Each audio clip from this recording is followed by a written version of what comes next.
ए राकेश भाई एगो बात कही हो, अकेले ऐसे बेईमानी करवा सब लइके बताओ तड़प के मंच पर चल हो, अकेले अकेले मत करो। तुम रुको रुको आई राम बिहारी जी ने रुका राकेश जी को 1000 पुरस्कार दिया जाए और कौन गाना गाने के लिए कहा जाए? कि कोरा में सट के उलट के पलट के अकेले बड़ा दहिया तूर हो। ये कब से कहा था उठा था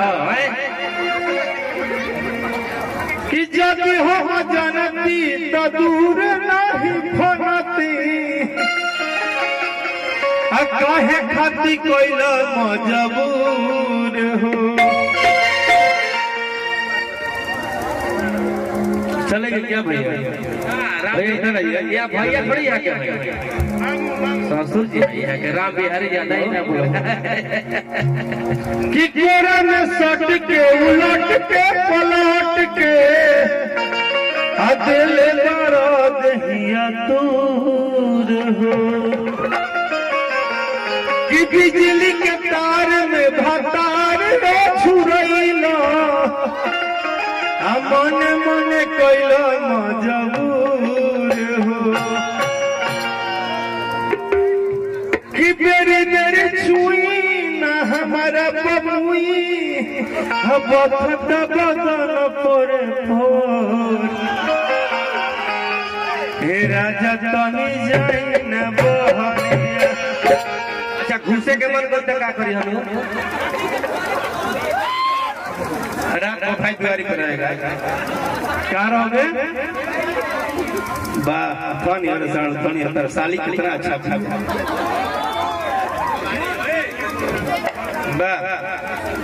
क्या कहला भाई?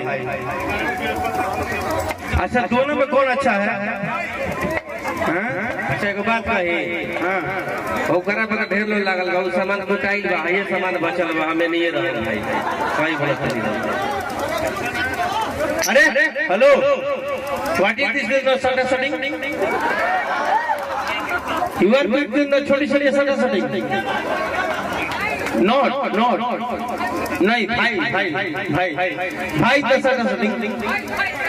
हाँ भाई misunderstanding ना एगो छोट भाई लागल मतलब बड़ भाई का लेवे के चाहिए लागे त तनी मुनी लागे त। इसमें एक बात मालूम है तहर कम बउमर जनिचर, तहर कम बउमर जनिचर तू घर है जवानी बबुआ। बहुत भोजपुरी आगे गइल, बहुत आगे गइल, बहुत आगे गइल भैया हो। कि कोरा में सट के उलट के पलट के चले मारो दहिया तूर हो।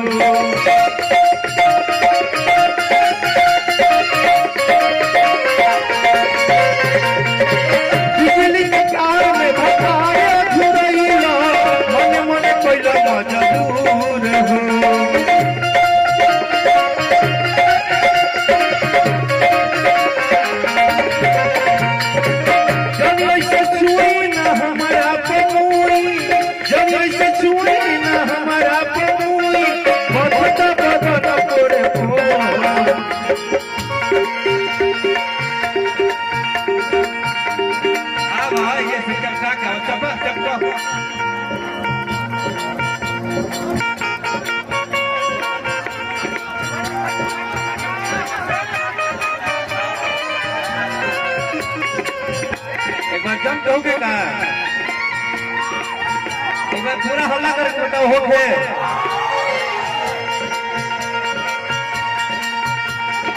भैया अब ये सब नहीं होगा, अब रिकॉर्डिंग डांस होगा।